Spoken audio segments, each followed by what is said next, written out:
This is Michael Swain, Executive Director of Freedom of Religion South Africa, known as 4SA, bringing you an important update on the Prevention and Combating of Hate Crimes and Hate Speech Act that was signed into law by the President on Thursday the 9th of May. That was indeed a dark day for democracy and for religious freedom, in particular because this law cuts deeply into the constitutional cornerstone of the right to freedom of expression. Worse, this Hate Speech Act goes much further by criminalising speech that is rightfully constitutionally protected. Now, 4SA does not condone hate speech. We recognise and fully respect the inherent human dignity and equality of all people. However, the Hate Speech Act has gone far wider than the Constitution allows. By widening this definition of hate speech to essentially mean speech that I hate, it opens the door to frivolous and vexatious criminal prosecution. The law is particularly flawed because the central element of the new crime it creates, the word hate, is not even defined.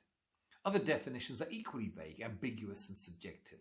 It makes it possible to be arrested and prosecuted for any hateful expression that may cause somebody substantial emotional harm if they belong to one of the 18 protected groups. A conviction or acquittal may therefore depend heavily on the views and perspectives of an individual judge rather than the law being applied equally and fairly to all. Over 200,000 written submissions were made during 3 public participation processes, primarily expressing concern about the impact of this law on bona fide religious expression.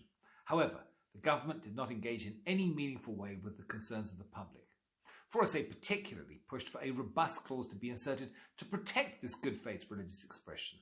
However, this was disregarded, and the so-called religious exemption clause it has offers little or no protection. Now, government touted this law to punish racist expressions, but South Africa already has the Equality Act, where you can be given a substantial fine and other non-custodial sanctions for hate speech. Bizarrely, and because of the wide definitions in the Hate Speech Act, it will be easier to be prosecuted in jail for up to 5 years for the new crime of hate speech than to be sued successfully under the Equality Act. South Africa also has the common law crime of crimen injuria. This is used effectively to sanction racist speech, as the recent cases of Penny Sparrow and Vicky Momberg made clear. The government also knowingly disregarded its international treaty obligations, which give very narrow parameters to legislation that criminalise hate speech. 4SA, and no doubt other civil society groups who strongly oppose this draconian law, will now consider taking appropriate legal action to challenge its validity. You can stay up to date to this and other important religious freedom matters by visiting the 4SA website, where you can subscribe to our newsletter, or by following us on Facebook at Freedom of Religion SA, or by subscribing to our YouTube channel.